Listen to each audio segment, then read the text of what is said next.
Welcome to the Zono Sports Show, where you know Zonos. All hype, no juice this past weekend in college football. We thought there were three huge games that were on tap.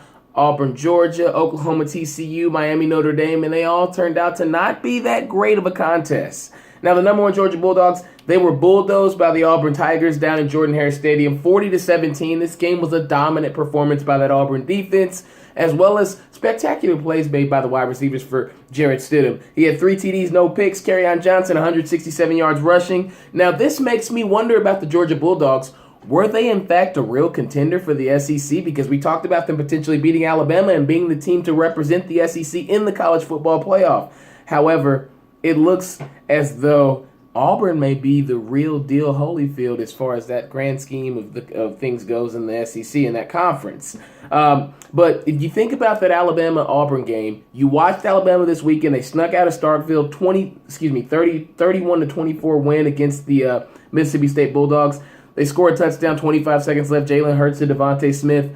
Now, watching Auburn do what they did against Georgia at home, it makes me wonder whether or not Alabama can withstand that type of onslaught from an offense like this with as many injuries as they have on defense. They've got two linebackers out for the season, I want to say Alabama does. So I really look forward to seeing that Alabama-Auburn game because that, in fact, could decide the SEC. Because judging from what I saw, now, granted, in Georgia, in the Mercedes-Benz Superdome in Atlanta, Georgia may play a little bit better because it'll be like a de facto home game. However, I don't know if they could beat Auburn in a second contest simply because of the domination I saw on both sides of the ball this past weekend. And then also Baker Mayfield. Do you watch this guy? This guy, I call him Mayfield Magic because Baker Mayfield is obviously running away with the Heisman. He's been there twice. He wants to get there a third time. He wants that award. He feels like he should be able to take it home because he lost it to Lamar, and then he lost it the year before to, Derrick Henry. So I'm sure that Baker Mayfield will continue to play at a high level because his team, they've only lost one game.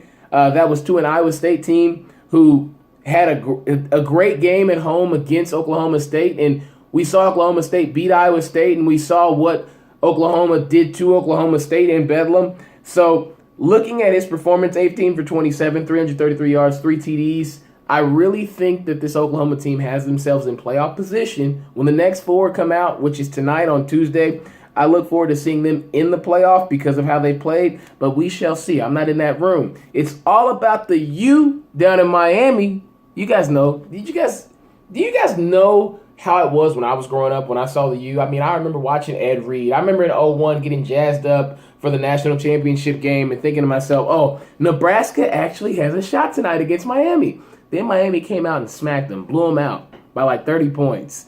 So those type of performances are what I think will be frequent down in Miami. Now, there was no luck for Notre Dame, no luck for the Irish on Saturday night. They lost 41-8. And I say Miami's back because I watch how hard they play. I watch how much emotion these kids have. Manny Diaz and Mark Richt, you guys are genius. That turnover chain. If you have not seen a turnover chain, buy a shirt, look it up. Ed Reed had one on the sideline. Miami held Notre Dame to 109 yards rushing. 4 turnovers lost by Notre Dame. Now, every time they turn the ball over, those kids go. Manny Diaz slaps the chain on them. They stand to the crowd. I'm the man. I'm the big dog. Turnover chain. You see me out here. I'm balling for the U. You see me out here. I really like the enthusiasm that's been invoked by into that Miami team and by that coaching staff. I really appreciate what they're doing there in Coral Gables because it smells like that old school Miami ball. It smells like that Catholics versus convicts rivalry. That's what I sensed the other night. However, it looked like the year after that game when Notre Dame had to go back to Miami after they lost that game in 1988.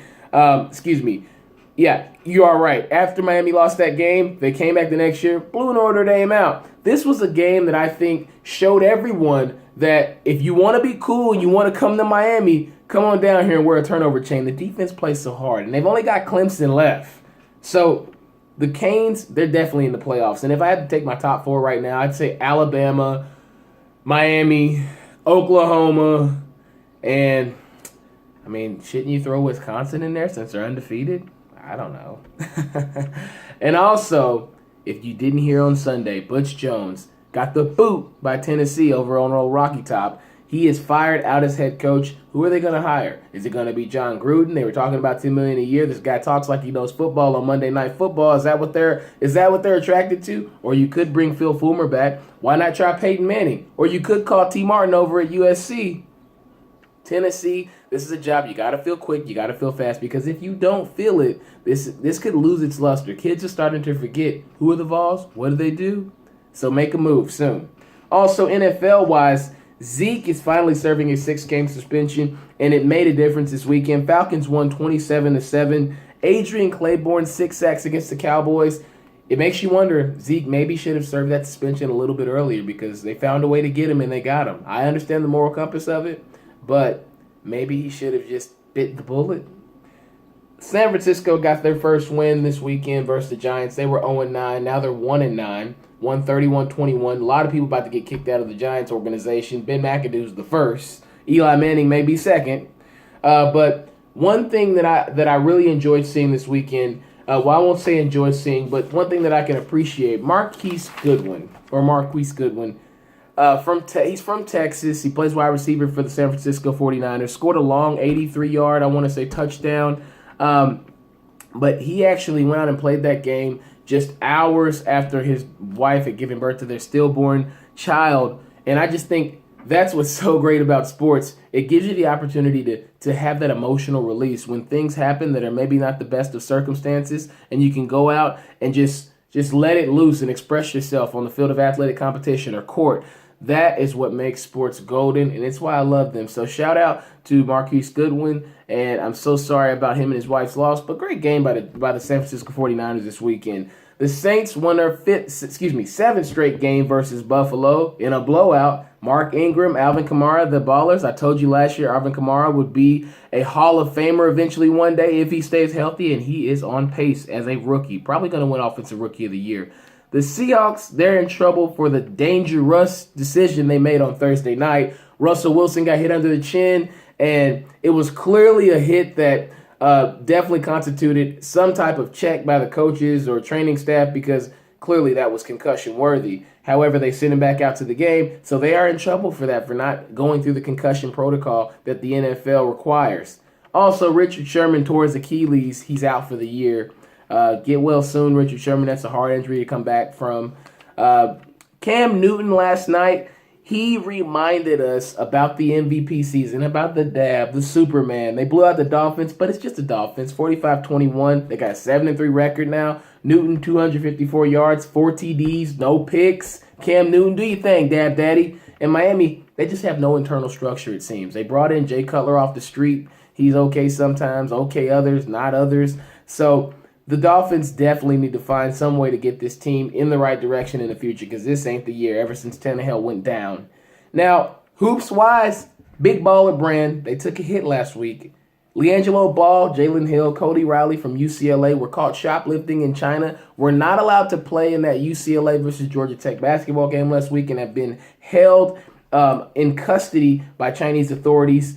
And my question to LiAngelo Ball, why would you steal? Your brother Lonzo Ball's got cheese. He's an NBA baller playing for the Lakers. Oh, and by the way, speaking of Lonzo Ball, shout out to him for his triple-double that he had against the Bucks the other night. Youngest player in NBA history to record a triple-double. So all the things they say about this man's shot, his game, youngest player in NBA history to record a triple-double. So pump the brakes is what I keep saying about Lonzo Ball. Give him time. Now back to his brother. Donald Trump actually had to go over and intervene with the Chinese authorities and Chinese president and say, hey, I mean, what can we get this resolved? Can we get these kids out of jail? So I got to say, 045 did do something, President Trump, to try to soothe and coax a situation that is really bad right now. It's really bad for the Ball family. And LeVar, he's been pretty quiet the last couple of weeks. Last couple of days, which he should be, because he's got a lot going on. And I understand this is the time to be dad.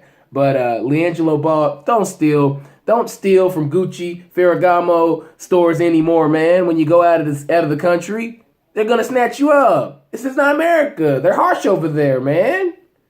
Now also LeBron and the Cavs last night, They completed the largest comeback in Madison Square Garden history, down 23 points in the fourth quarter. Now, the interesting battle in this game was between LeBron and Enes Kanter. Enes Kanter mad because of what LeBron said, saying that the Knicks should have drafted Dennis Smith Jr. and Phil Jackson didn't know what he was doing, and some people took that as a shot to Frank Ntilikina, but I really liked how physical Kanter got last night with LeBron because he basically said, I don't care about a king, a queen, or a princess or whoever. This is our house. I'm with it. I'm protecting it. And LeBron definitely responded. But, hey, LeBron, if you're going to throw out a little bit of salt, expect a little bit of that sodium to come right back at you, big dog. Now, college hoops-wise, ballers are back on campus. Champions Classic tonight. Make sure you watch Duke versus Michigan State. Marvin Bagley, the talented freshman, first freshman with a double-double in his first 2 games at Duke. So make sure you peep that. They've had a lot of good freshmen there. Kentucky versus Kansas at 9 p.m. That's the primetime game. It's KY team. They will have to work tonight to really show me what they can do against this Kansas squad because they didn't look great against Utah Valley. And I don't know how all this will come together as far as these new guys. Coach Cal does it every single year, but we shall see. Next show, make sure you watch the Zono Sports Show. I always look forward to talking to you guys. Thank you for always watching Zono Sports, where you know Zonos.